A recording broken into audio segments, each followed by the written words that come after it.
Good morning. Good morning, everybody. How y'all feeling out there? I am Omi Bell. I'm here with my co-host, Takia Ross. How you Good feeling this morning? morning. I'm good. How are you this morning? I'm rocking and rolling. This is what I got. I'm rocking and rolling. I'm making it happen. I'm doing all the things. Um, so what have you been seeing? Any Mm. new trends in the business world that you're seeing? I mean, a bunch of people shutting down and shifting. I saw Yeah. something the other day. I saw this post the other day that said, like everybody I know is pivoting. Mm-hmm. And I was like, I think that's actually interesting. Like everybody, because what else you gonna do in this kind of climate? But what but what are you seeing? Are you seeing anything that Yeah, I you mean, I think I'm seeing the same thing you are. We are seeing an influx of founders who are closing, right? Founders who are deciding to do business differently, right? So they might still be in business. However, they're being very intentional about launches. Like they're not launching as many products, or, they might be launching at specific times a year. So I'm seeing a lot of that. I think I'm also seeing an influx of founders revisiting some of the goals that they had prior to, like some of the dreams that they had for themselves prior to becoming an entrepreneur, whether that be to get degrees or go back to school or to work in a specific field. I'm seeing a lot of that. I'm also seeing a lot of pivots away from sometimes people offering like all of these digital products.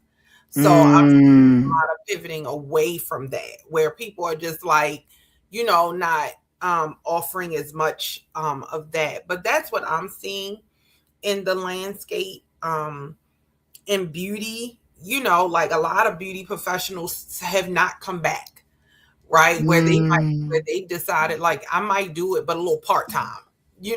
I'm not, or they're going to more high ticket items, right? Where I don't have to work Mm, as much or as hard, but the ticket price is up there. So mm, yeah, that's what I'm seeing a lot of. It's a lot of stuff happening around just, you know, economically, socially, like politically, racially.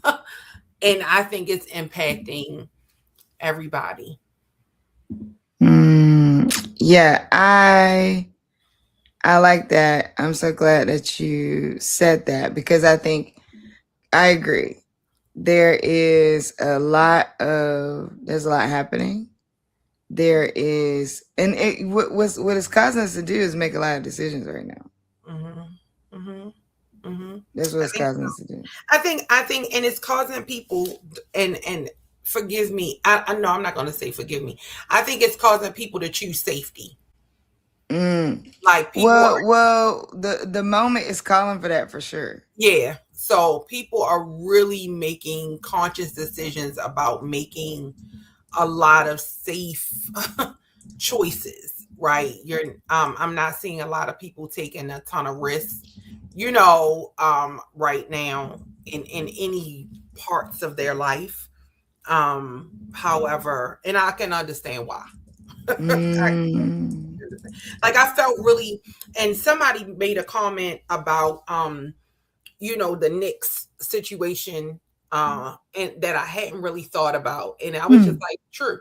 So with the president going to game 3 of the Knicks mm, and shutting down the watch parties and stuff like that, somebody made the comment like, that's really messed up. And they were just like, all of those small businesses who now mm. all of that revenue from, and I was like, dang, like, cause everybody was talking about The other parts yeah, you of know what I it. mean? Yeah, And yeah, it yeah. was No, like like, people don't. That's a kicker to me. I first guessed to see her via. I want to say that right, but I'll let her up in a second. You know what? That's the thing that I think is interesting about how every campaign runs on how small business owners are such an important part of America. Small business owners are so, like the backbone of America. Like every political campaign runs on that. But we have one administration that's supposed to solve it for all of the millions of businesses that exist, right? We don't get proper support if you're an entrepreneur support organization from the government. So the government doesn't designate any money specifically for business support, entrepreneur support outside of what it does for the SBA. And the idea that every small business in America is going to somehow all get help from this one entity is wild. You know what I'm saying? And then these moments in time, there's never we stayed open longer because of the small business. You know what? We decided we're gonna do this like this because small business owners need it. Like after getting in office, there's never that. Now shout out to Zoran Mamdani though. Mamdani. Mamdani's doing Mayor Mamdani. Shout out to him. He's doing his thing. Okay. Yes. Everybody is like, can I get a mayor like that? Let's be clear. And you know, there's more than one truth. From a federal government standpoint, is like whatever. You know, some of the local politicians, that's why you gotta be voting. Like you gotta vote in your local elections too. And vote, period. Yeah. I've said this before. I don't care if they give you the option to vote on the color of the stop signs. Go vote on it. Okay.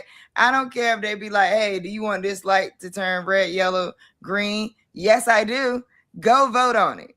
I don't care if you already think it happened. I don't care if you like, oh, I don't have an opinion on that. Have one and go vote. Okay. First of all, whatever they give you the option to vote. I don't care if your local elementary school is asking you to vote on the color of their t-shirts. Go vote on it.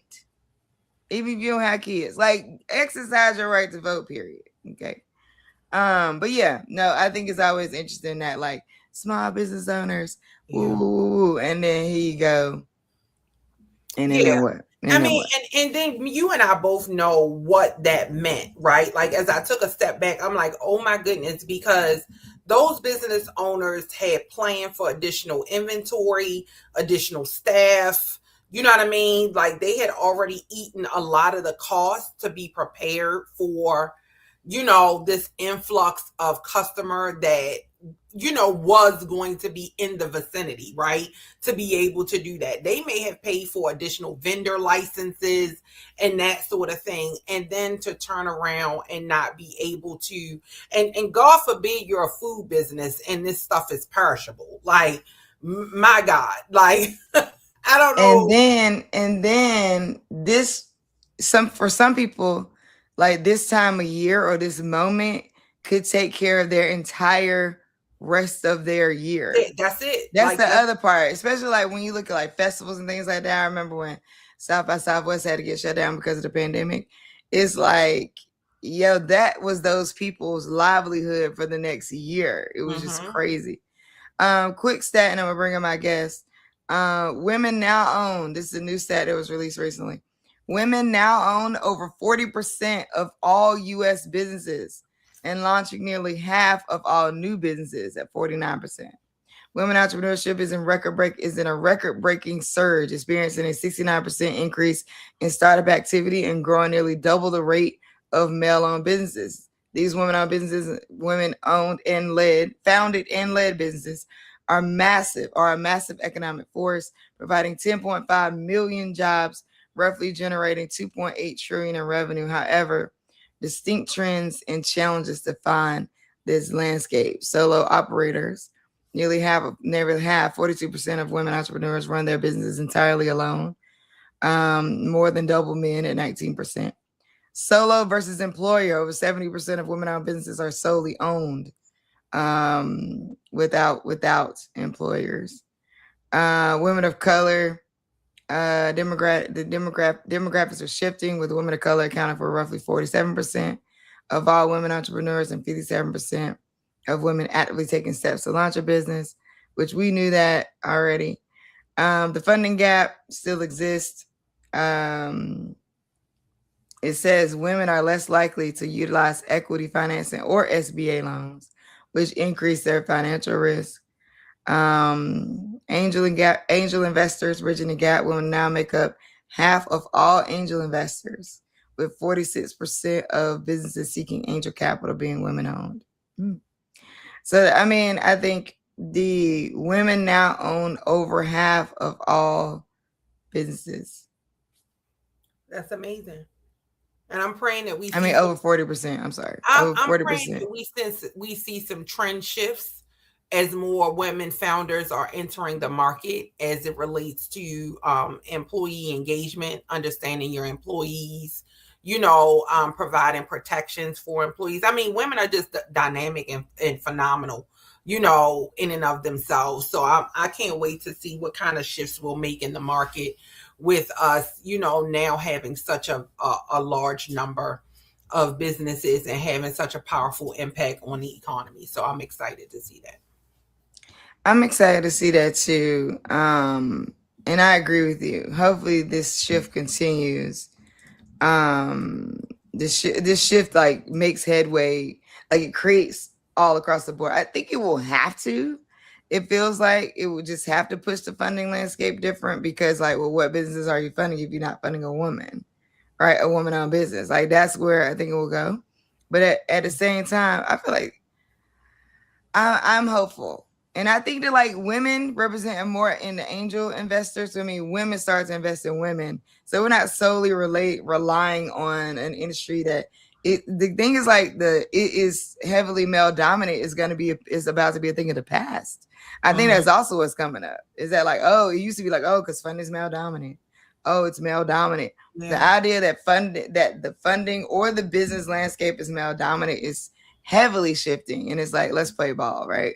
I think like there's so much happening there with the evolution of like the relationship between men and women. We see a lot of like the stats play out across like people not getting married, not getting married, having babies, not getting like, it's like women are here. We are here and we are active members of society that deserve to do whatever we want to do in the way we want to do it. And it not have to be related to what a man is going to do, what a man is not going to do, but it also not have to be against what a man is going to do, what a man not have to do. And I think it's like, that's what I don't want. Let's not get into the, oh, they come in, now they got to attack women. You know what I mean? Like it's just like, let's, can we all just get along? Speaking of all just getting along, our next guest believes in love and justice and cookies for all. So I love that.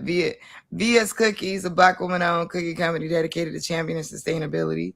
They have a fundraiser model where people can sell cookies with them to help their organization. They help multiple communities all at once, donating profits to support college students, sourcing local and sustainably, upgrading to recyclable packaging, and employing women and minorities. So let's talk about cookies. Hello, good morning. Good morning. Good morning. Your conversation really struck me because it's what I'm always talking about with everyone. Because I'm a social enterprise. Yeah. Are you a B Corp? Not yet.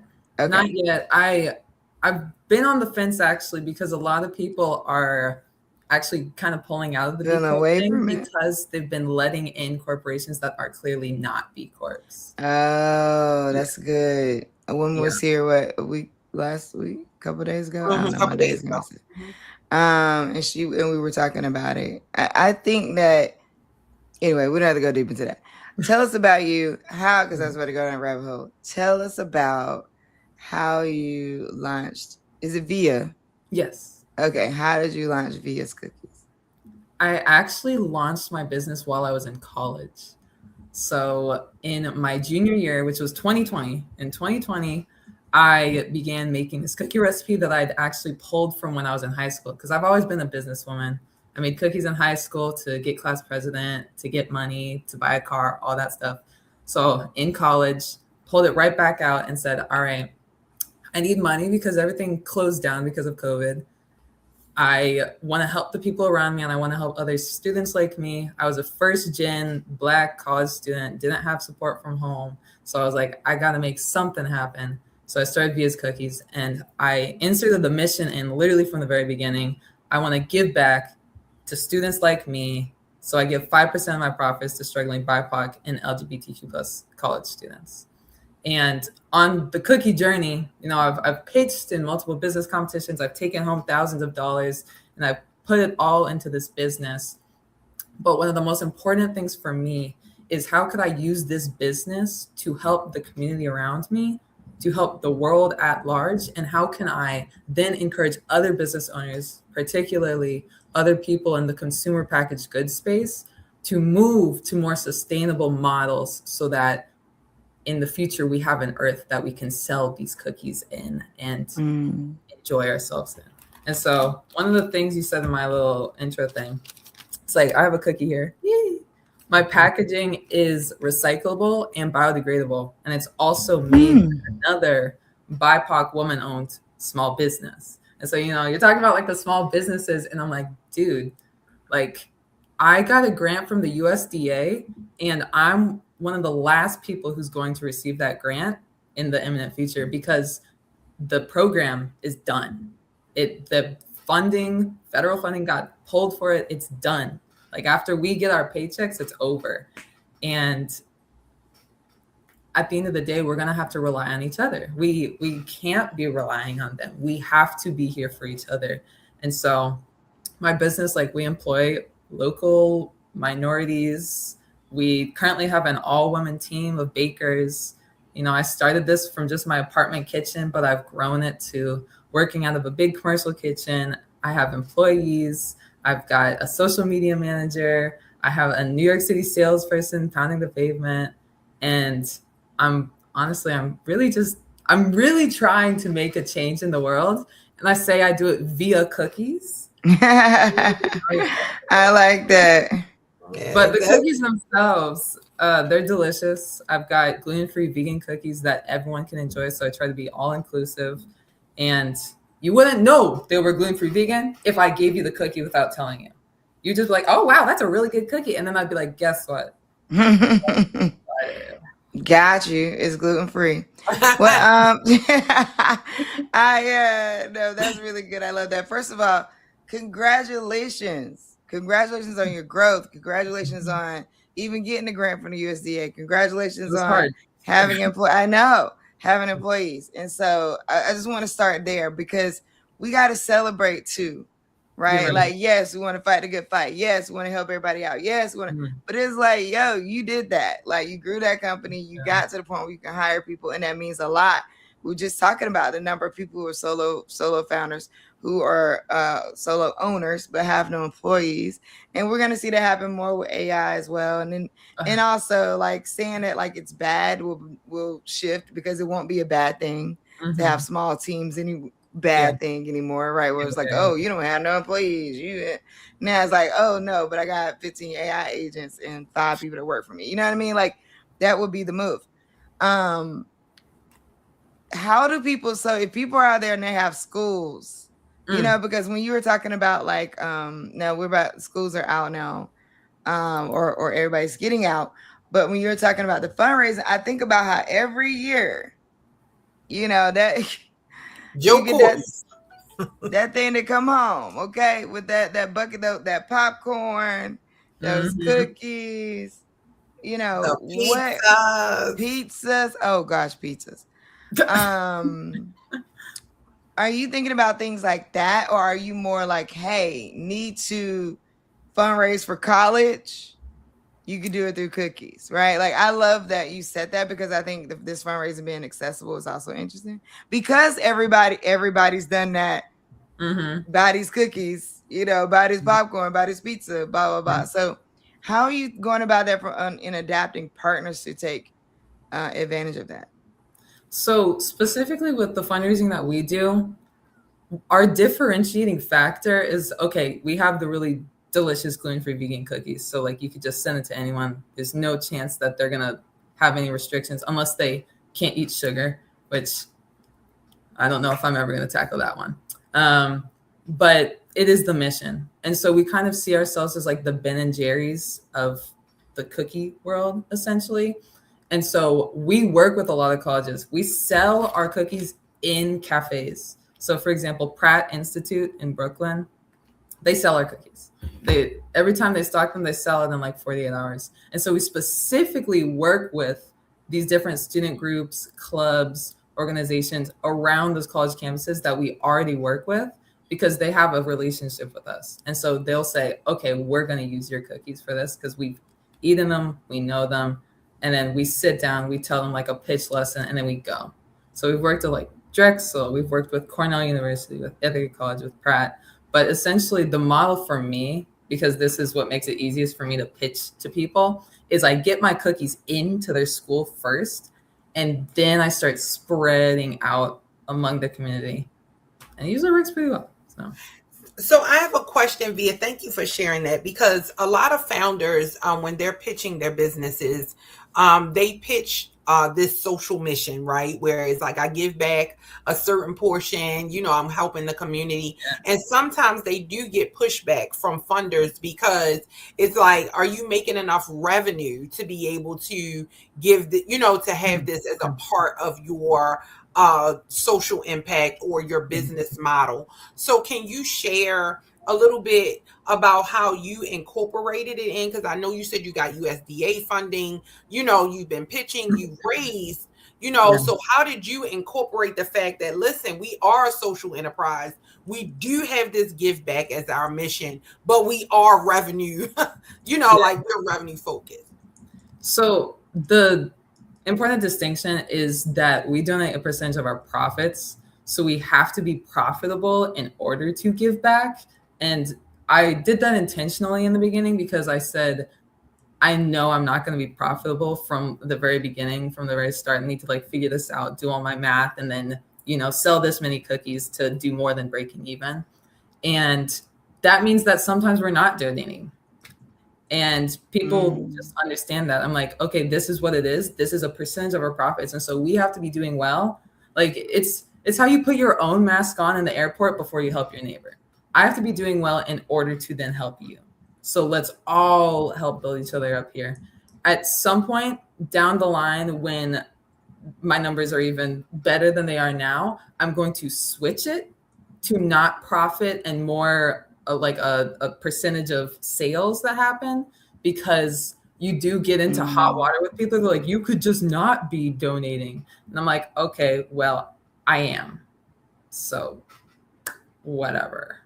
But down the line, I'm going to switch it to taking a portion of all sales. But for now, it's profits so that I can, survive first. Now, Takia.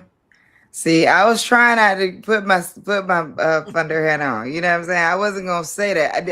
I thought that was my initial thought, that like a lot of people attempt this, and there's challenges around the idea that like I'm gonna make money and you're gonna make money at the same time, right? One, because it doesn't always grow to be super sustainable.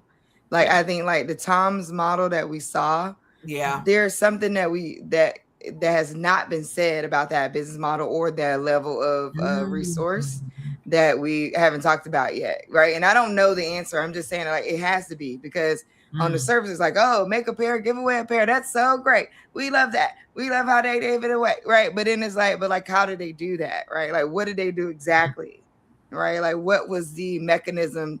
What was the unit economics that allowed them to be able to do that?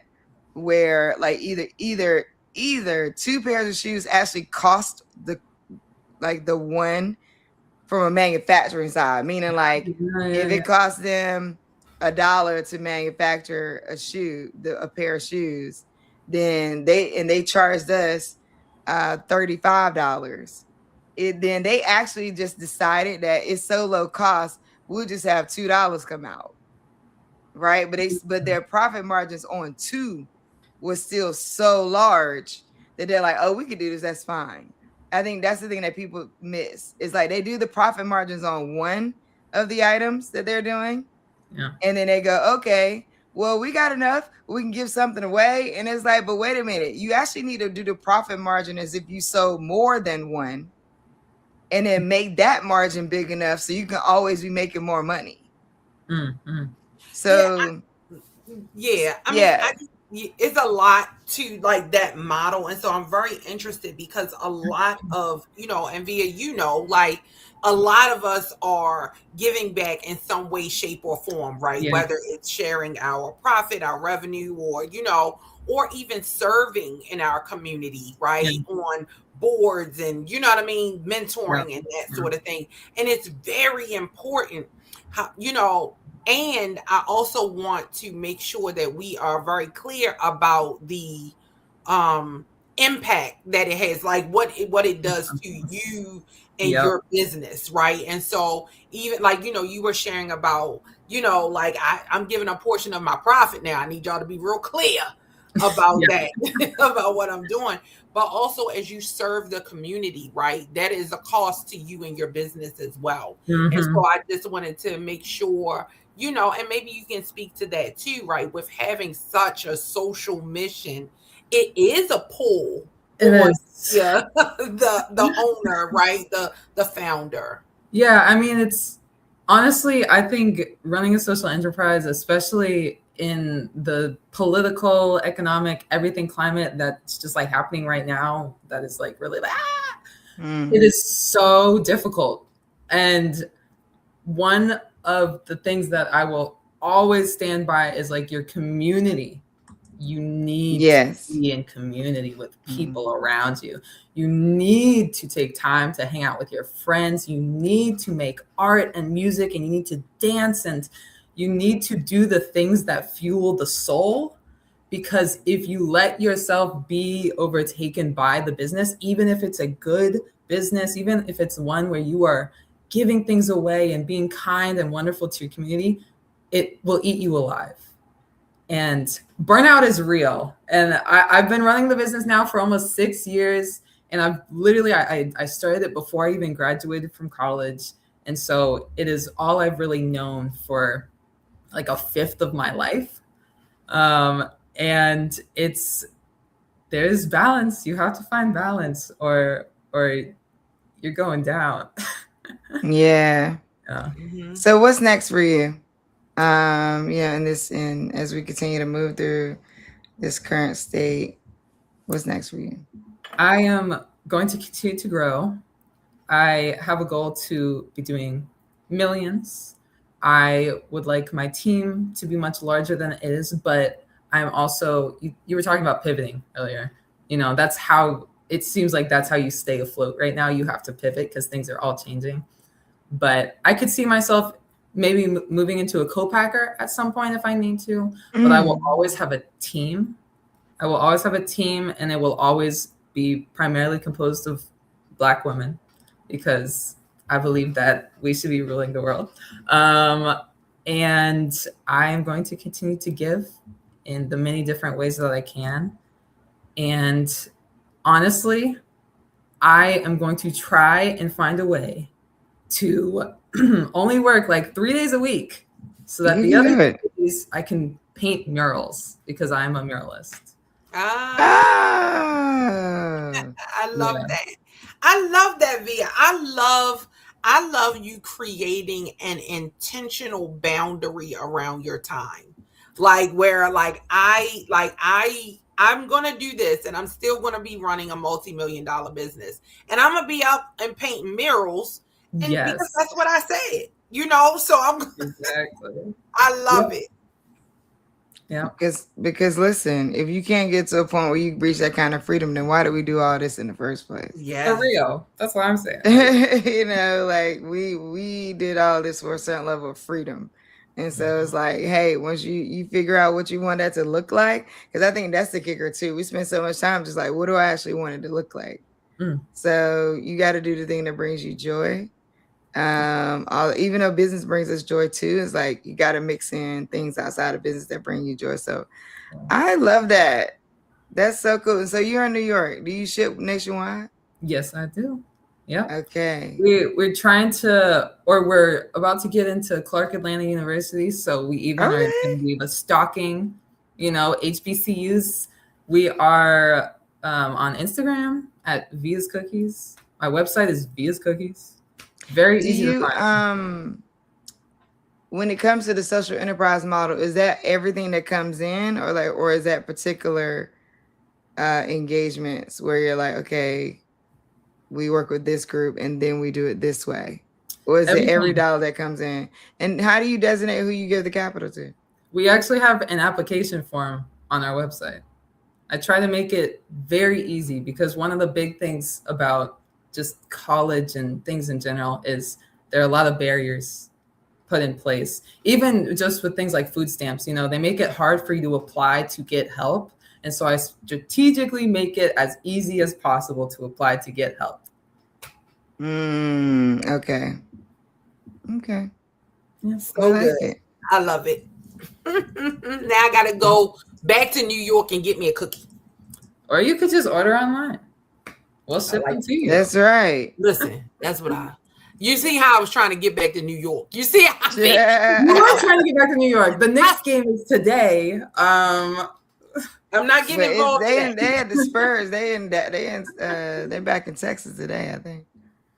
There's a lot going on. But it's still gonna be lit. Mm-hmm. Thank you so much, Via, for joining us. Everybody, make sure you go to viascookies.com and get you some cookies.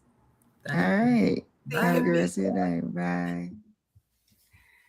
I love that. I do too. I love when we're in community with each other. I really, really do. It makes my whole heart leap because we need each other so bad. Especially right now. Like we do. Mm-hmm. It's so true. Yeah. You know what be getting on my nerves? Oh my gosh. What? Is this the thing about AI, right? Like they be, don't get me wrong, everybody be acting like it's, it's whatever. It is whatever. However, right? Like there's more to it. It be getting on my nerves because now I done told you what to do. Okay.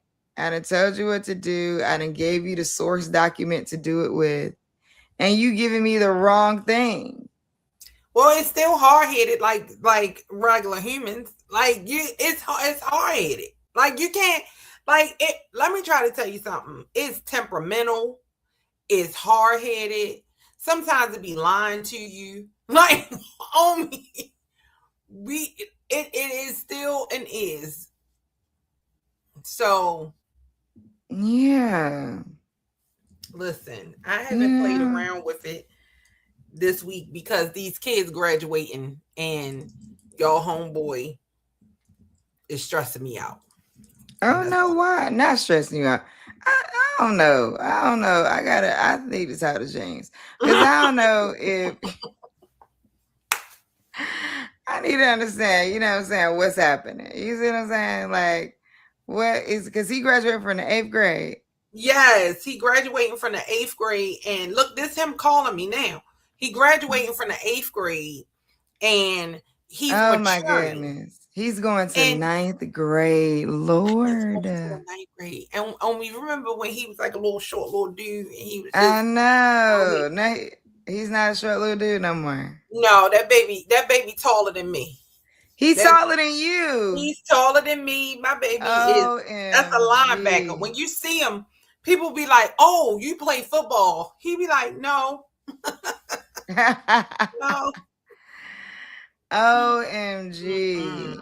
We are these kids getting older. I was telling my mom yesterday, I'm like, this is the last time I'll be at a 5th grade graduation. You know what I'm saying? For my kids. Like, this is the last time. Yeah. We're about to go into middle school. Middle school is a time too. So we moved over here from the East Coast. So we're now in LA. Skylar wants to go back. She has been like, oh, I want to move back to Virginia. And I'm like, I got to get you through middle school. Then you can go to your dad's. Mm-hmm. If I get you through middle school, then you can decide, okay, Mom, I want to go live with my daddy. But middle school is crazy. Yes. Okay? It's a wild situation. I had to give, even with her going over there, I had to give her and her dad a tutorial on just in case she gets her menstrual cycle. So I had to give both of them a tutorial on like what to do with everything. You know what I mean? And that's more education than I got. No tea, no shade to my parents. I'm just saying that, like, I think a lot of us around, in our 30s and 40s and 50s can identify with just figuring it out. It would be like, hey, here's the pads. You know what I mean? Oh my goodness, it happened to you. Okay, here's the, here's the thing. It was not a lot of sit down. Let's open this thing up. You know what I'm saying? I did a demonstration for Skylar. I was like, I made her like take some hope. I'm like, put the panties on and let me show you. Because when you go to the bathroom, you got to sit down. You get like, we went through step by step because I just remember feeling lost a little bit around that and trying to figure out, how do I, as a woman, I don't know. Okay, do I just put it on there like that? And it took me a lot of tripping through it. And some honestly embarrassing moments. It does. And I think, and we talked about it before about like parenting and how we're trying, like the goal of doing better than, or, trying to do something different than what you got. Right. And I think, like us learning and honestly failing short and having embarrassing moments have evolved us into these dynamic women, right? In every way, shape, or form. One of the challenges I'm having is, like I do have 2 daughters, but they're grown and they are out of the house, right? And so I always knew that my job with my daughters was to teach them how to be amazing women, right? I'm a woman. I wanted them to be amazing women, and I held firm to that. Raising my son is different because I do not know how to teach him to be a man. And so like we are stumbling through, maturity and understanding. And, I can teach him how to treat a woman. I can teach him how to have empathy, and I can teach him to be honest. I can teach him those. But being a man, especially in this climate, especially now, I am stumbling, every night, I'm just like, oh God, please, help me figure out how to talk to him about, manhood and, navigating relationships and, understanding his feelings and, that sort of thing. So y'all keep me lifted in prayer about it because he going absolutely we will, girl, because that is the truth. And I think, in this single parenting life, you're trying to play as many roles as you possibly can. And depending on what you knew growing up, you're trying to fill in for what isn't, what you do know, what you don't know. I've tried to do as much mentoring relationships as I possibly can. Yes. And that, or even like friends. It's just to be able to, because some of it is not said. And I think that like we paint this picture that our next guest is here, Simone. We're gonna bring her up in a minute. There's this picture painted that everything taught is said. And it's like, no, some of this stuff is not said. Some of this stuff you just learned because you was around the dude. Yeah. You know what I mean? You was just around that guy all the time. So you just saw what he did right before bed. You know what I mean? Because like some of it's like, yes, get your kid a mentor. Great. Wonderful. Put him in a sport. Great. Wonderful. But they don't see what that man did before he go to bed. Yeah. You know what I'm saying? Like it'd be it's this little nuanced stuff that I think sometimes people don't acknowledge, that like teaching somebody how to be a something. Yes. And then for me, my kids being transgender, both of my older kids. And there was this, and I don't talk about this a lot publicly because one, out of protection for them. But the idea that people would just get upset because their kid is not whatever they thought they were going to be based off of societal standards, and then say it, and then be like, every parent has that. I don't want to shade any parents because everybody has to go through their own process.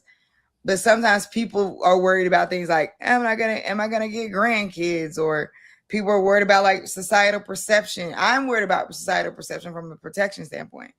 But in terms of like, the one thing that worried me the most, and that still worries me, is that I just did not have a chance to raise you to function in this body in this way, right? I raised you to function as this person. So so there's that makes it years of disconnect between how they may live their life now and what I raised them as. Now, not necessarily in like logic or leadership or them being great people, but just in like how to be in the world, how to orient to how to be a man who orients to women being in the room or space.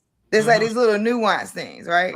Or things that like when you raising a boy, we gotta say different things to them about the police. Well, if you were raised as a girl, I'd have to say that to you. You know what I'm saying? Or not the same way. It wasn't as big of a concern. So it's like how to navigate this moment. And now this came later in life. So I can't even navigate like how to be safe in trans. I don't even know what that means because I don't know the answer to that. But it's like trying to, one that really comes into play is beauty, dressing, clothing, all that. So like let's set aside the human rights side of everything and just say simple stuff like I spent lots of time doing my little girl's hair. That meant we spent lots of time being together. The amount of time I might spend with Skylar and her hair, 3 hours, right? You don't necessarily do that with your boys. You might spend other time, but the hair time is so special between the man and the woman and the daughter, the mom and the daughter. And so what I realized is like, if you somehow in life decide to take another path, we didn't get that time. So even in trying to have a beauty conversation, there's a gap in us being able to talk about aesthetics because we don't have that relationship that says that we get to deeply criticize it, give feedback on it, talk about it. It's like it's a tough dance in trying to navigate conversations, no matter how your kids come out, right? Like no matter how your kids evolve or develop or whatever. But then you're trying to also have conversations with gaps in your own experience with them or your own life. And people don't talk about it. It's like if everybody could just get past the criticism of being a single mom, right? Like get over it, okay? It exists, it's here, people doing it, and they're doing it successfully. Shut up about that part, right?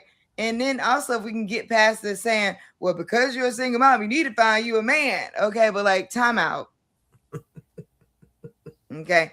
If we can get past that and we can really just have some practical conversations about, well, what does somebody need to learn? Right? Like, is there something that can be learned? Right? Like, so there is just so much there. Yeah, and I think, and you brought up a lot of things on me, and I think that we don't give ourselves, or the world doesn't, like either way, enough time to grieve what you thought was, right? That's the thing, like grief does come. I know I've dealt with grief around what I thought, was going to be, or how I thought things were going to transpire, or even dare I say, who I thought my children were going to be. Because when you give birth to them, like you have this grand idea, they're gonna be and they create this new life for themselves, and it's like, yes, I'm here. Like, come on, I'm rocking. We together. But I still had this thought when I looked at your little face that you were going to be a poet. You know what I mean? And it's just kind of like, okay. But then also recognizing that we're still learning. Like I've never been this mom today. I have never been in this moment. And so as I try to figure out this moment, like it doesn't matter that I've had moments in the past, but I've never been a mom on 6/10/2026 at 9:40 something in the morning, with these children being this human that I am in this world. That's right. This is a good segue. I want to bring up our next guest, Simone Steele. She's an award-winning entrepreneur, board-certified physician associate, mother, founder of Queen Aesthetics Wellness and Beauty Clinic, and Simply Shady. Recognized for innovation in beauty and healthcare, she is a Black Ambition Prize semi-finalist, and Shea Moisture Dartmouth Tuck Executive Education Cohort member. And so inspiring others through leadership, resilience, and impact.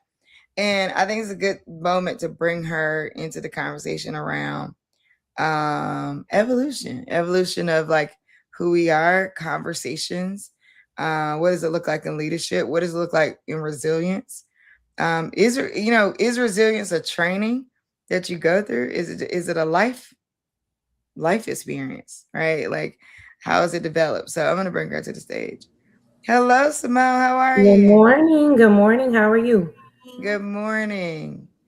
Morning. So Simply Shady versus being a physician's associate. Tell me a little bit about, like, let's start there. We're like, what is Simply Shady exactly? Okay. And then how does that all relate to your business journey? I want to start by saying I'm a new mom. My daughter just turned one um, Oh, on the congratulations. 30th. So she's been one for Welcome. 10 days. And I 100% agree.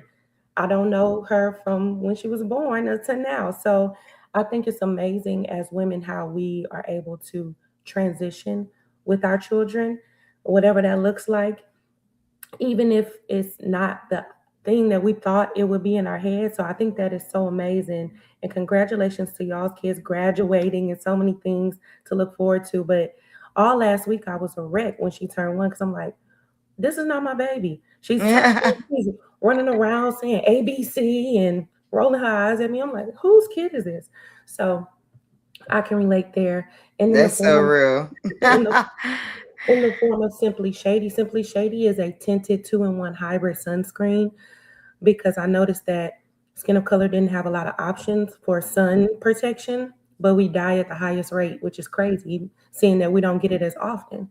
So that kind of transition from being a PA in the dermatology and plastic space to now having an e-commerce brand has been fun and challenging to say the least. But I equate it to this motherhood journey too. It's fun and challenging. So I think every aspect of life requires us to put on a different hat. So I'm learning what those different hats are.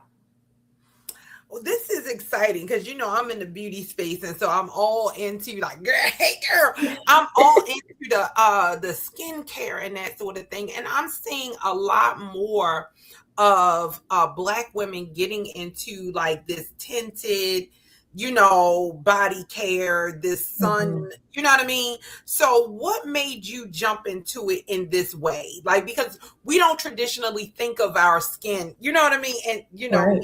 that. So tell me how do you jump into this? So originally I was burned by a laser, even though I'm in the skin space in general. I went, sometimes when you go to see your provider, even if you're a provider, I don't want to be my provider. I want to go and hear about your subject matter expertise. So I went and I was burned so bad. And the burn left lasting hyperpigmentation, dark spots. In that, I needed sunscreen to help me protect my skin so it wouldn't get darker. But everything had me looking like Casper. So then I didn't want to wear it, but I needed it. And I didn't want to do any physical chemical sunscreens that had like avobenzone or octrees, all the things that people frown upon right now. Um, so I started messing with some minerals in my kitchen at first, but then they start growing a little mold. And I'm like, oh, that's not right. So I found a cosmetic chemist and we worked together to create a mineral-based sunscreen that's tinted that helps with mild coverage but leaves no white cast. So that's what I put on this morning, just straight sunscreen only, because I like it. It's like a everyday wear. Lash, lip gloss, and sunscreen. That's all you need. I love that. Like because I'm a proponent for, a three-stepper. You know what I'm saying? Give me brows, lips, and a lash, and I'm having a good day. You know what I Yeah. mean? But I think too, like with sunscreen, Black women tend to shy away from it, right? Like they tend to go to the left with it. They're like, no, I don't need sunscreen. My melanin is.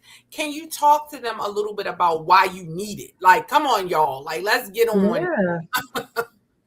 I think the old age saying is black don't crack, but it melts and it swells and it does all the other things. So we have to be protective in that aspect. Of course, our melanin protects us from simple signs of aging, but anti-aging is still a big thing for us.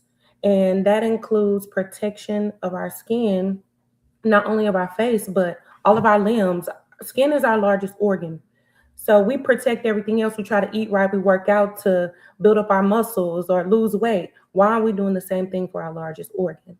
So that is a huge, huge, huge thing to just be cognizant of, because the sun is not going to change. Actually, it's getting worse and it's getting closer. And so a lot of the times we're going to have even more issues that come up that are sun related, just Mhm. from the ozone layer, all the things that science is telling us.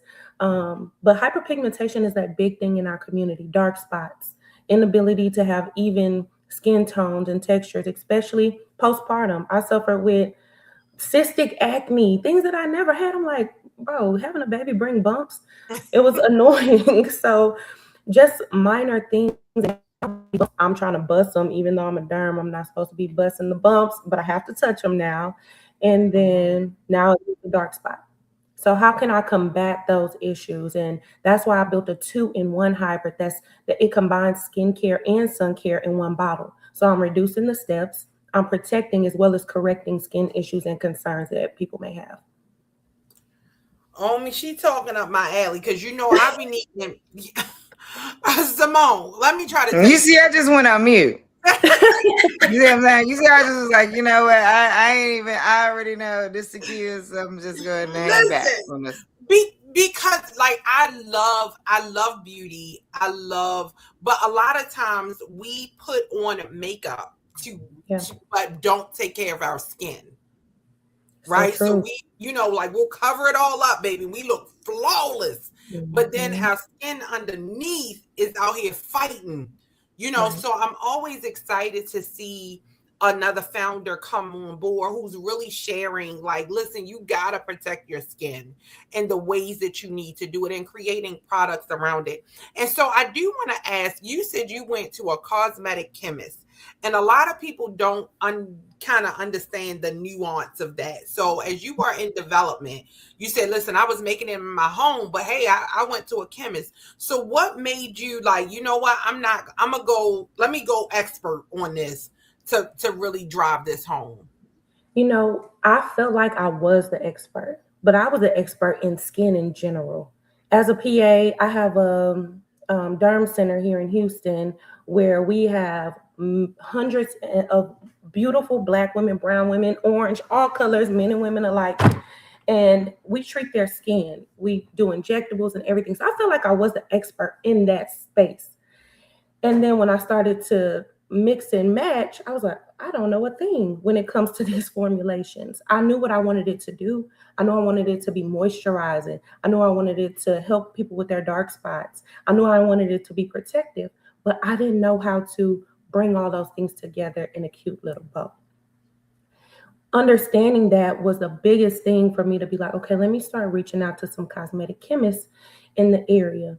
And again, being in a derm space, we've been in multiple connection with different people. So once I finally found a chemist that had the backing in specifically skincare, because a lot of cosmetic chemists do millions of things, but I wanted somebody who was focused on skin and sun care. So once I found them, we started messing around with the formulas, sending multiple samples. This took over about 2 years. It wasn't overnight.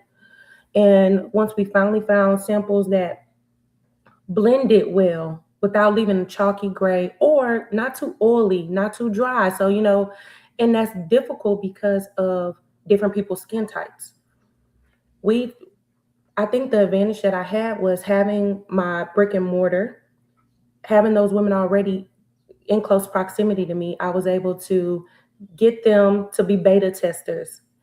Try this product, try this sample for the next 60 days. Tell me what you like, tell me what you don't like.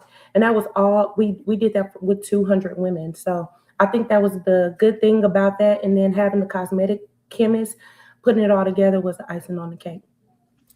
Now, homie, she talking up your alley because she talking about beta testing and making sure that, did you know?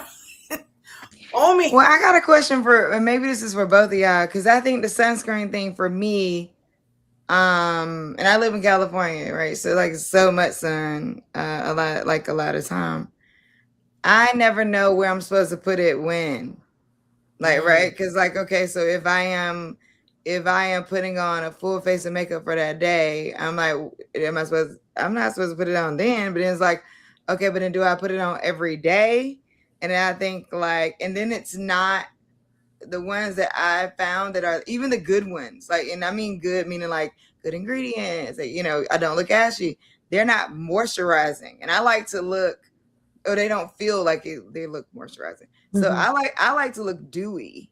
You know what I mean? And they don't give you dewy. They give you flat. And so I think there's that. So I think then it's like, okay, do I put it on to put something on top of it? That don't make sense, because then so then I'm like, I'll be fine. I think that is where that comes in. So I already got on makeup, I'll be fine. Like I think, and then you're not thinking about putting it all over your body, because here's what I would say, and I think this is the case for, I would dare say, I can't speak for all Black folks, but I would dare say, here's the challenge for folks of color.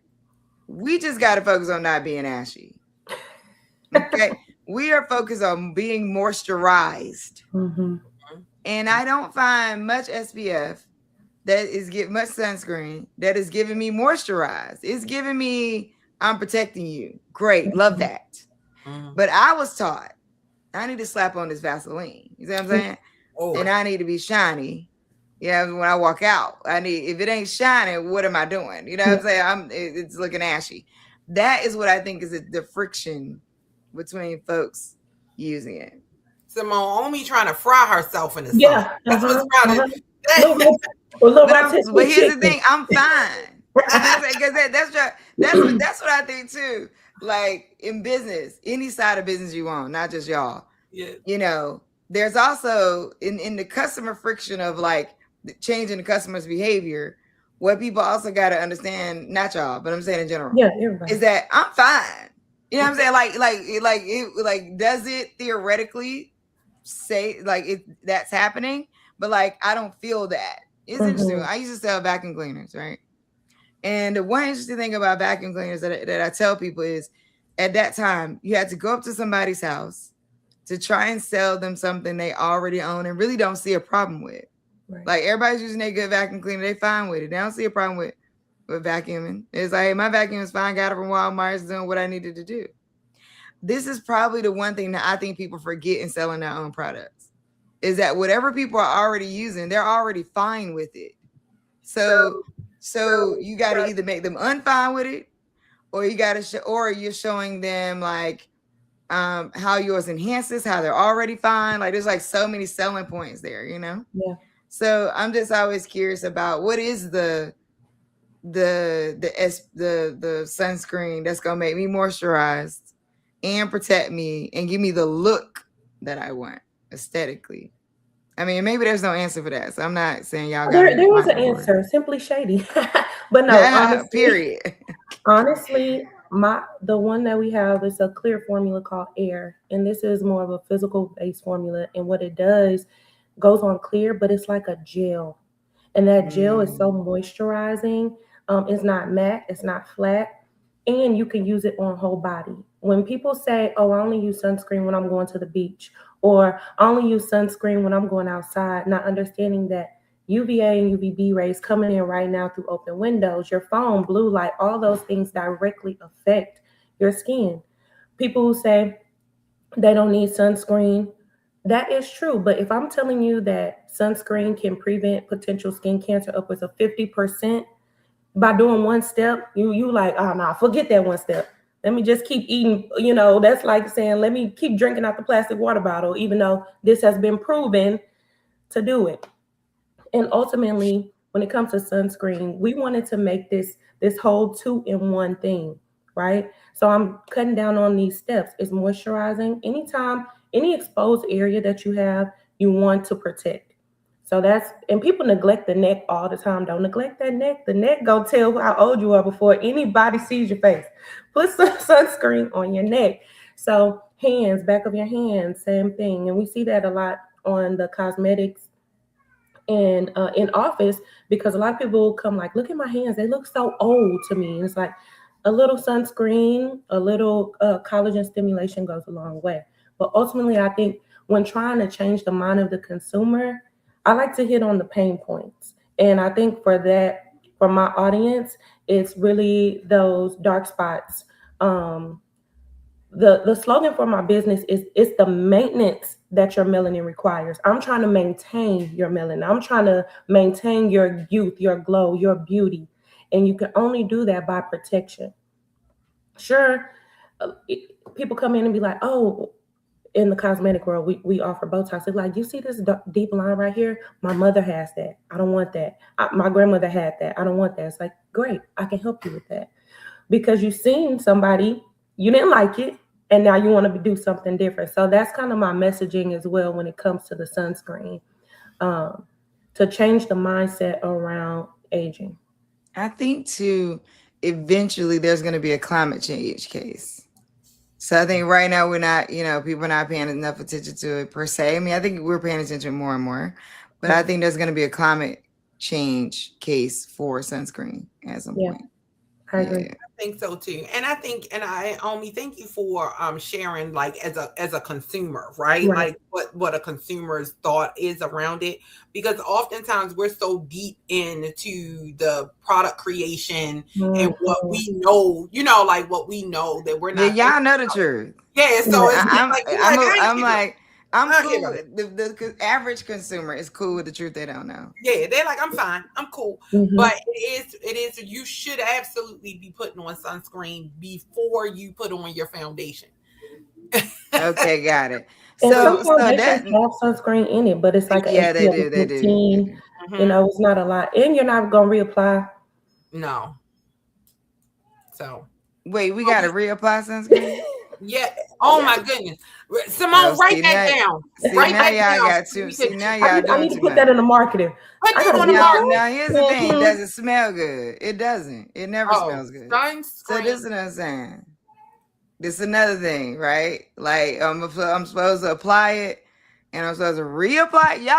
Now y'all done told me something. I didn't know I was supposed to reapply.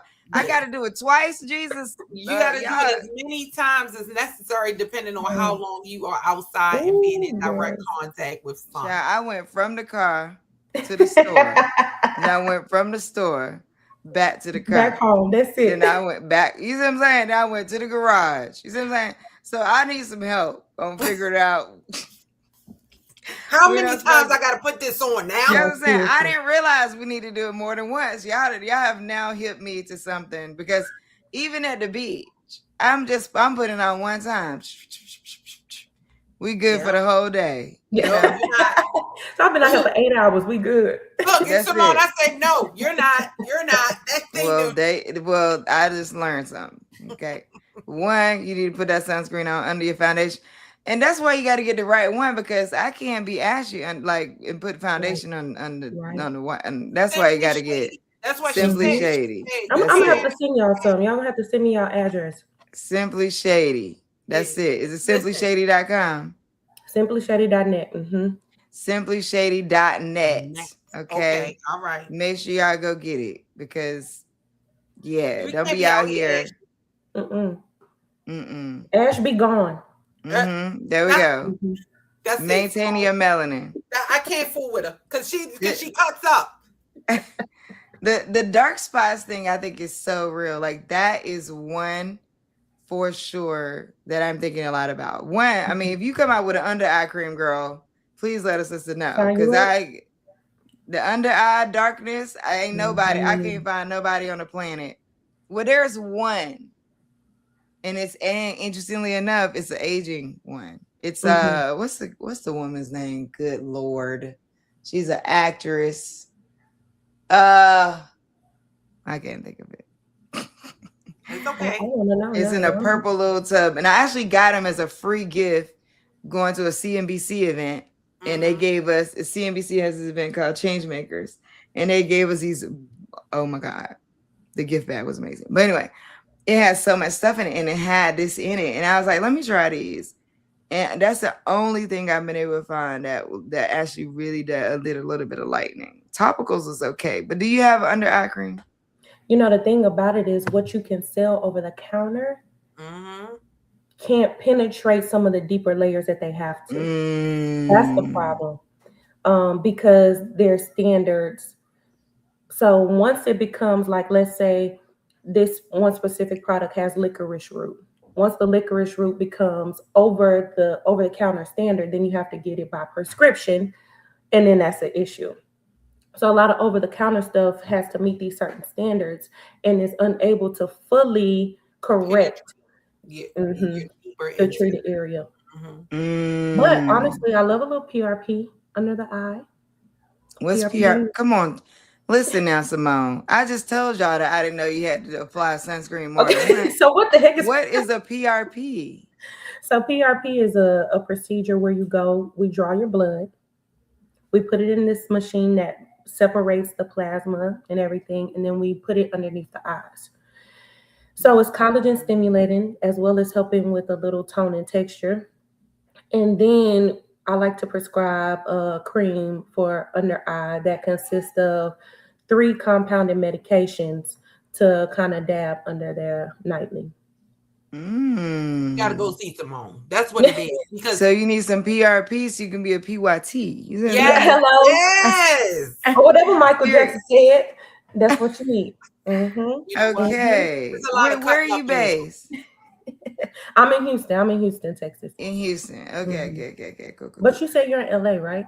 Yeah, I'm in LA. I've So seen some links for LA. I know a lot of great Black women who are derms and injectors in LA, and I've seen you a few rakes. Yeah, send me some, because also my daughter has eczema, and so she has discoloration in places where she's experienced it, and her skin is darker, and so it's like me trying to figure out where to take her. I took her to like the doctor,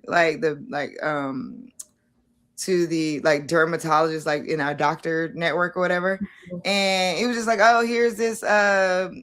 What was it? Steroid cream. Yeah, that's apply it once or whatever. And I'm like, this is not doing the lightening. Right. You know what I mean? In the skin, which could potentially have an adverse effect of what you want. Yes. Because them steroids, like you can get that what is it called, Simone, when you have when you get basically your skin gets addicted to the steroid and then you have to detox from you can get a rebound effect. Really? See, I don't want to do that. I don't even want her to have to. Like you get your steroids 3 months and got to at least be off it for 3 months prior. They try to do holidays. Yeah. See, that's why I don't know about all that. She's only 11. You know what I'm saying? Yeah. I ain't got time to be trying to put a whole bunch of stuff on her. She's still fresh and new and a kid. Yeah. It's like, I don't want to do that. I just want to find a good. She's still fresh and new. She's still fresh. She's still new. That's right. Don't drop that Vaseline. Throw that Vaseline on there. Yeah. Right. That Vaseline ain't doing nothing for no coloration. Y'all know that. Now, that I think is why I didn't have acne, though, because I think my pores are stuffed up. See what I'm saying? I think my mom put so much Vaseline on me that the no bumps could come through. It was just like, I ain't even got time to fight all this petroleum. Okay. I'm good down here. So I never had a lot of acne, so it was interesting. There's also like things we gotta let you go. Maria, our next guest, is here, but there's also things around like Botox. I think we should talk about fillers and things like that as a community, because I feel like, I'm in LA, child. Everybody out here face filled with something. Yeah. But I say the best. Our motto is fresh, not frozen, and the best injectable is undetectable. I want you to look like you, just better, like you slept for a good amount of time and you just look refreshed and overall new. I don't want to make you look like somebody else. So people who come into my office and bring me pictures of people that they want to look like, that's not my kind of client. And I think too much in the wrong area makes you look like overdone, Miss Piggy. People look very pillow face, handsome Squidward, and that's just not the goal. She still got handsome Squidward. I can't. Like, that's it for me today. Like, you might as well just, my day is made. What do you look around? Handsome Squidward. Wait a minute. What?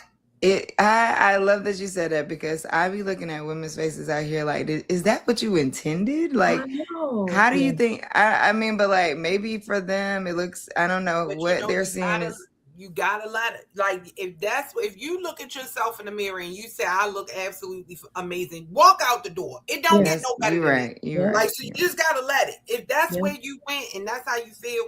But I think that it is, I think that eliminating the stigma around it. Right.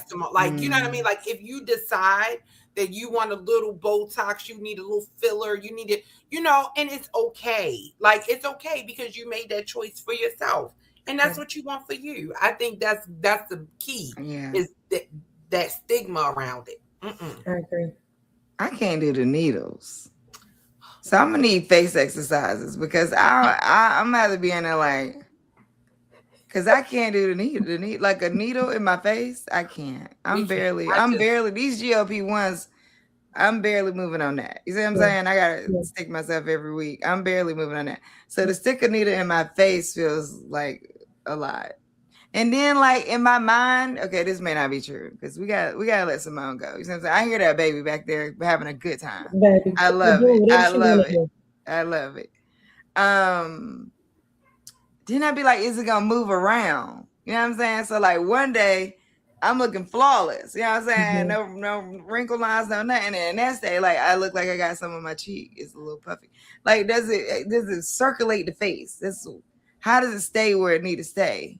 Yeah, going to a provider that's done it, but it's about the plane. I think oftentimes people don't know which level they're injecting in, and then that increases the propensity to migrate. See, we're going to have to bring her up, and she's going to have to give us let us know. You know what I'm saying? Because we out here, you know, just sticking it in all the planes, and that's not how it is. Now look, I'm gonna let that go because that could go multiple ways. All right, so here's what I say: simplyshady.net. Make sure you go check her out. Instagram, what are you? Simply Shady? Simply Shady Sunscreen. Simply Shady Sunscreen. That's right. Now we know you're supposed to apply sunscreen more than once. Okay. Wow. You also supposed to put it on before you put on your foundation. Okay, we have learned today. If you did not know, now you know. Simply Shady has let us know. Simone Steele, we appreciate you. Thank you so much for showing up. Thank y'all, ladies. Wait, what's the name of your practice though that people can come Queen see? Aesthetics. Queen Aesthetics. Queen Aesthetics. Sorry, I didn't mention that. Queen Aesthetics in Houston. If you're in Houston, go check her out. All right. Have a good rest of your day. Thank y'all. Send me your address. Okay. All right. Bye. Bye.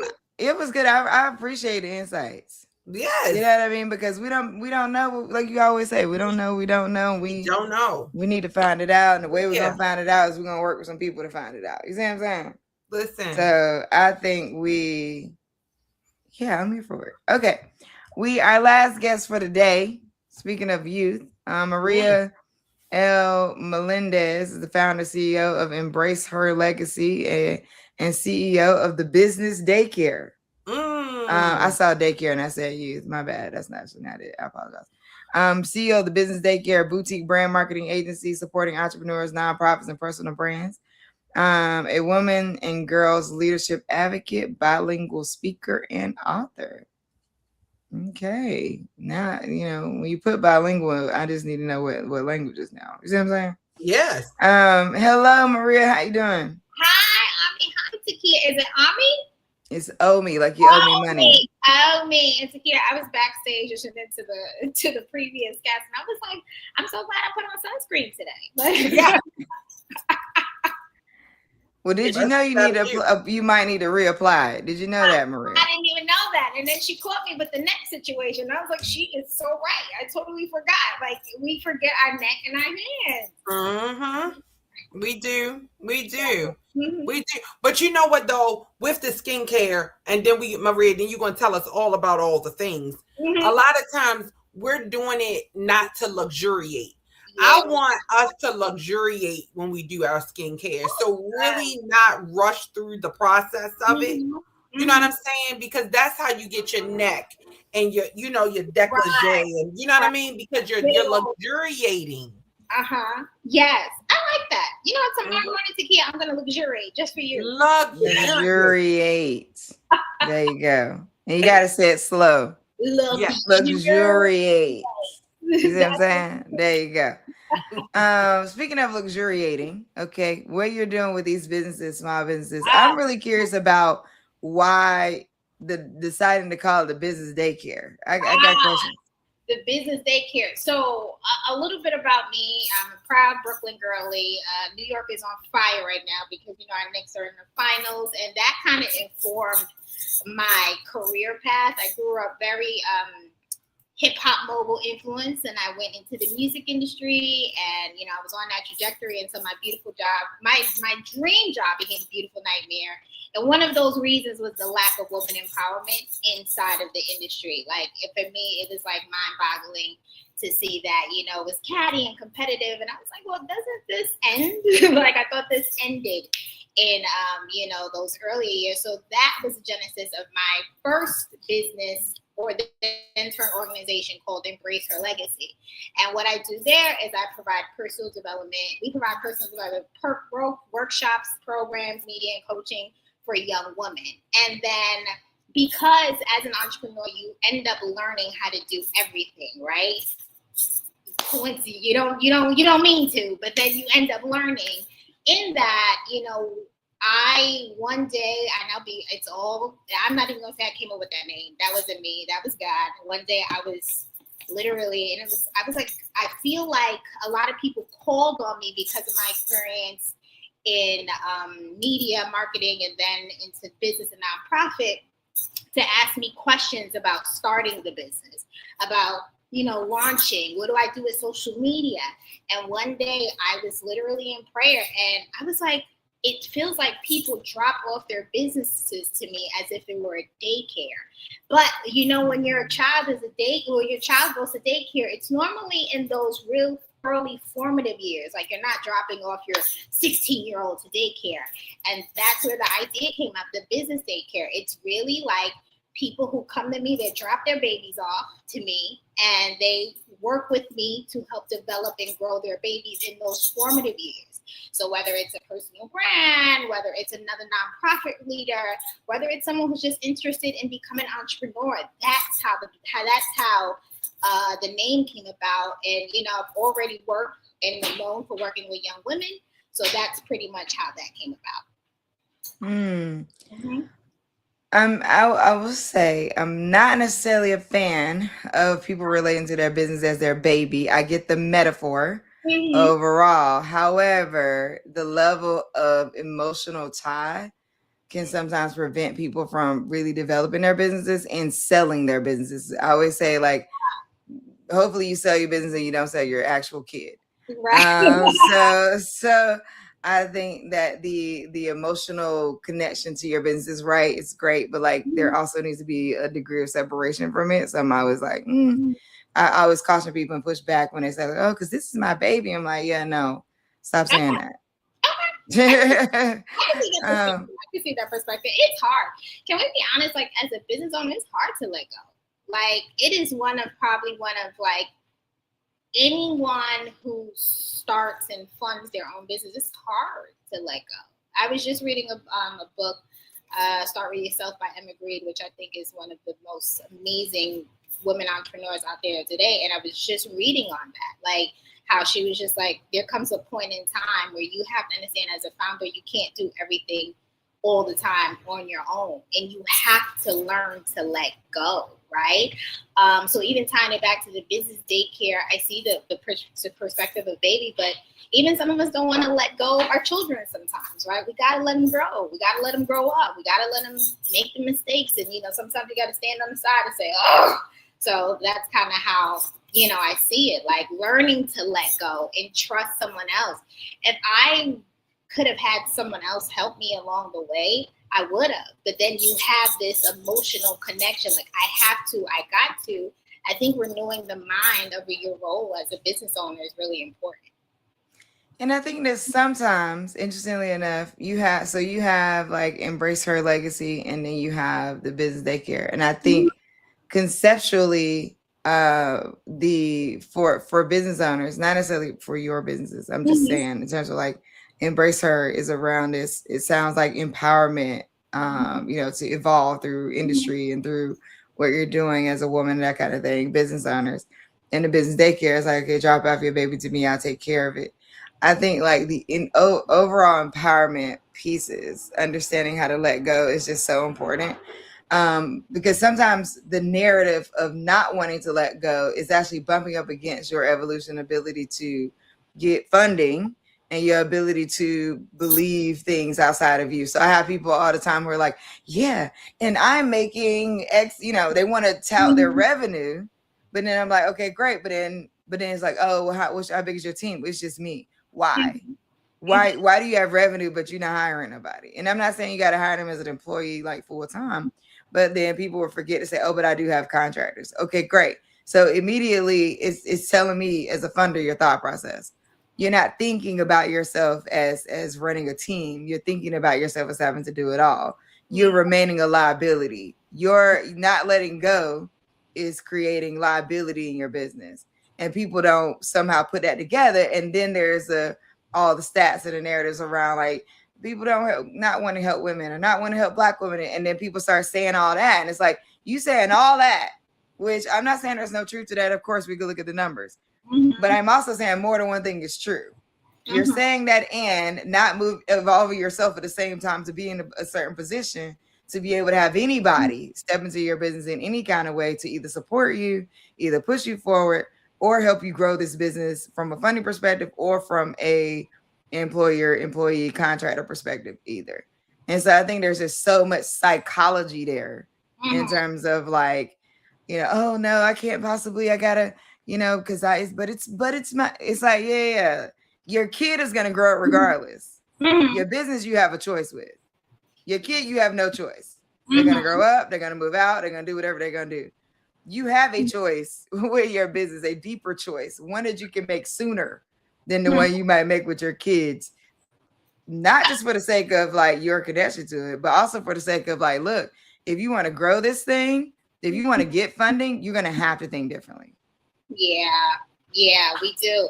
And I think that's something that maybe at the beginning of starting a business that those conversations be had. And I think it comes down to everyone should define what success means to them. To some people, they want to some people don't. And it's comforting that it's okay to say, you know what, I'm not trying to scale this into a multi-million, billion-dollar business. I'm okay running this, small business, me and my family. I think it's important for everyone to just define what success means to you. The business doesn't have, some people don't ever want to sell their business. Some people want to pass it down generation to generation. Some people are like, hey, you know what, this was fun. This was great. I'm gracefully bowing out. So I think like making it okay in this space of entrepreneurship, like, and especially in these last few years where entrepreneurship has been, especially amongst women and women of color, we're starting business at such a proliferated rate for various reasons, right? And also normalizing it's okay if you don't want this to be acquired by Procter & Gamble one day. And it's okay if you do, defining what success means to you. And essentially to me, I like to say, what legacy do you want to leave? Because you're living your legacy daily, whether you like to believe it or not. So I think that's why just having those conversations about what success is for you and why is that success. Because sometimes we're like, oh, this is successful to me because this is what is expected of me. But at some point you got to say like, this is my life and I'm going to do it the way I want to do it. And this is what's successful to me, and this is what makes me happy, regardless of what other people may say or believe. I do enjoy that. I do enjoy the opportunity to afford founders the ability to create the business that they want to create for themselves and in their family. And I think this might be a question for Omi too, as well as for you, Maria, as we think about this, right? As we think about business owners really coming up with this definition of success, right? When you start developing, when should you be looking at a funder and when should you not, right? So a lot of times is if I don't plan on scaling this past where it is now, right? Like if I'm like, listen, this is where I want to be, this is where I sit, and I'm okay with it. I'm excited. I'm successful. Should I even be looking at additional funding? Like I think that's like like a question that's out there, like, you know, am I looking like, because then what are you looking for funding for, right? Sure. Because I'm funding you to grow, right? But you're saying success right now is for you to stay where you are, and that's okay. So I think that's one of the questions that is out there for a lot of funders too. Like, you know, like I love what I'm doing now, and I kind of want to sustain it. I don't necessarily want to grow. Should I be looking for funding, or should I be increasing my revenue? Like, what should I be doing? Right. Just a question for funders out here. I know. Maybe you Go ahead, Marie. I think honestly, going back to what success means to you, and I'm gonna share an anecdote. I was watching again the Emma Green podcast yesterday with episode with Jackie Aina. And I loved how she addressed this. And she, of course, she was talking about influence doesn't always mean business, translate to business or business sales. But she was saying how her and her husband have completely self-funded the business, which is Forever Mood.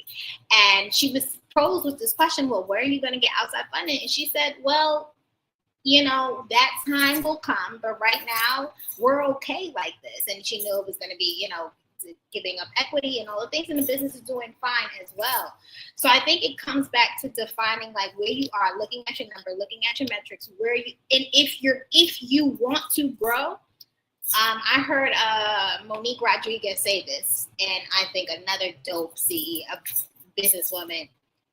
You raise money when you don't need the money, because when you need the money, right, you may run into different obstacles. You might out of your eagerness, you might take some deals that aren't leaning in your favor. So I think as an entrepreneur, if you have that goal to grow in any way, shape, or form, I think you should be intentional about building relationships with people and starting, because fundraising, especially I fundraise for nonprofit, it is so much more relationship oriented than it is about transactional. So if you know, let's say you mark out your calendar, and let's say the young lady who just left, she has a sunscreen, and maybe next year she knows she wants to add an additional option. I would suggest that you start looking for relationships now, so that when the time comes, when it's time for you to start raising funds and asking for money, those relationships are already built and already set. So I think it goes back to defining success. If you know you want to grow, you know how much it's going to cost you, you know you need extra employees, you know you need this, that's the time to start developing relationships with people who are going to help you reach that level of success financially. Yeah, so I agree with that. I think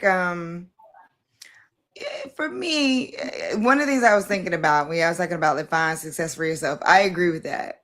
I think the challenge that I see in that is like, when you do define success for yourself, then like stick with that and roll with it, right? I think what then happens is that people then, not saying you got to be one way forever, but people then start to like do all this criticism of funders. Mm-hmm. Oh, well, people won't give me nothing. Oh, ain't nobody gonna help Black women. Mm-hmm. Oh, well, you know, people don't. And it's like, yo, chill out. You're not even trying to get to the level that we try to fund you at.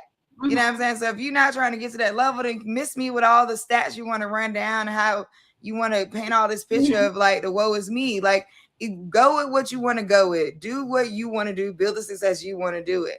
I think that you absolutely can self-fund and find a great business model and then keep it rocking. I think you absolutely can do that. And it really depends on your resource when you start, right? You know, Jackie Aina, you might not be ready to work at the level that Jackie's working at.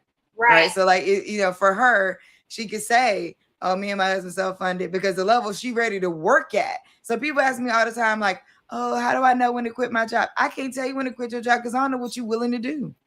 Are you willing to sell blood? You know what I mean? Are you willing to, what you willing to do? You willing to pawn everything in your house? I don't know. So I can't, all people can see is what you have done. I can't see what you're about to do. Only you can see that. And only you know how hard you're willing to work for that.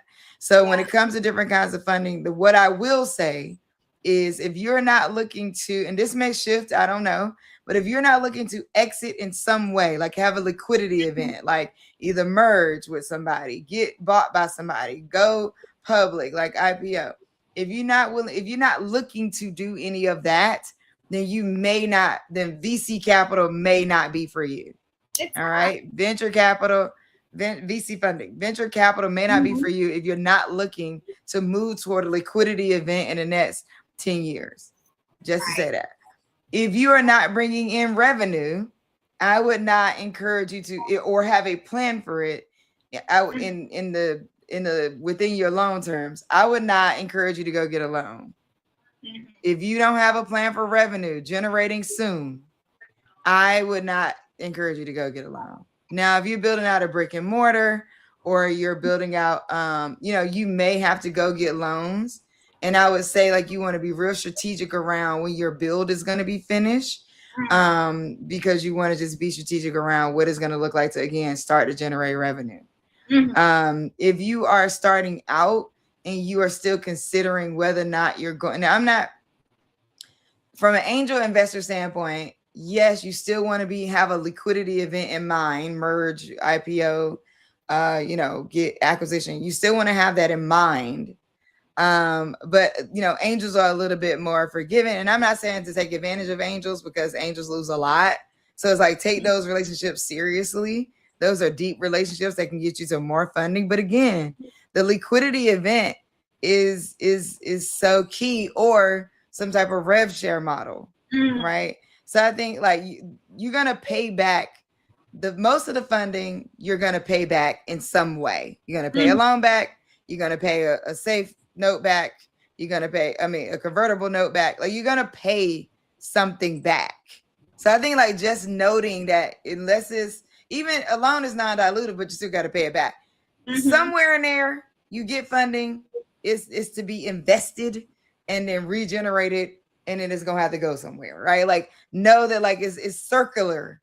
Yeah, I think if you don't see a strategy for it to be circular, then you need to really think about your business model. Because sometimes people, like, just dump money in, nothing out, money in, nothing out, money in, nothing out. And don't get me wrong, there may be a period of that, but it's strategic. It's got to be strategic. Like, when is it going to come back in some way, and how? And so I think that it, like, mindset wise, how's this money going to come back in some way and how? Period. So I think, like, thinking about funding from that standpoint is what I would add to the relationship part. Like, relationships are everything. You got to have those relationships, hands down. You got to be building those relationships. Yeah, I agree. What are you working on next, Maria? Where can people find you? What should they lean into before we let you go? Well, this is my busiest time of year. I joke. I say the Knicks are in the finals, so am I, because it's our championship season. So we have, as Embrace Her Legacy, we are hosting our 12th cohort of Embrace Her Legacy Academy, New York City Summer Institute, for young women ages 14 to 21. It's a really immersive personal and leadership development program that I curated myself. And this is our 11th year in the making. So that's what's going on. And this year, we are now bringing together our alumni from all over the country right here in New York City. At the end of the program, we're calling it the Legends Reunion. That's what I call my girls. They're legends. And we will have our college scholarship celebration. So I'm really primarily focusing on making sure that I have the community that shows up for these girls and knows that they are seeing that their confidence building matters, their leadership development matters. So that's what I'm primarily focused on right now until July 17th. I still have my brand marketing that I do through the business daycare as well. And, my public speaking and all those type of things. But most importantly is my girls right now. And if anybody wants to know more about how they can support, we have something called the Legacy Collective, which is our opportunity for our community to support as, monthly givers and monthly subscribers, whether it's $25, $50 a month, to really just create this community of just people who want to see the next generation of entrepreneurs, of community leaders, of elected officials, just want to invest and pour into them. And all of that can be found out at embraceherlegacy.com. And you can definitely follow us at Embrace Her Legacy Official, or follow me at The Inspirational Homegirl 1 on Instagram. All right. Thank you. Thank you so much. And your question at the beginning, she said bilingual, Spanish. Okay. Spanish. Awesome. Spanish. Okay. Spanish. All right. Have a good rest of your day. All right, you too. Bye-bye. All right, Have a good bye. day. This is wonderful. Today ended up being about a lot of empowerment, a lot of women's empowerment. And I love again the ways that the things end up theming themselves out without us even planning it. You know, it's just so cool the way that happens.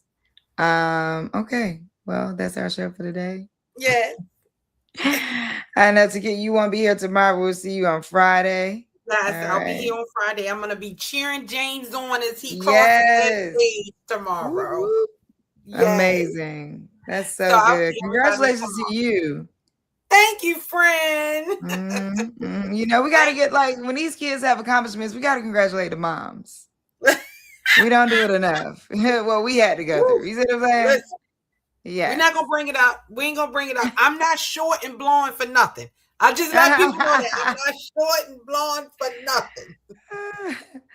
All right. Well, have a good rest of your day. I will You see you on too. Friday. All See right. you Friday. All right, y'all out there, y'all have a good day too, and I'll see y'all tomorrow. Same bad time, same bad channel. This has been the 30-day show, the BGV edition. All right, we'll see y'all. Talk to you soon.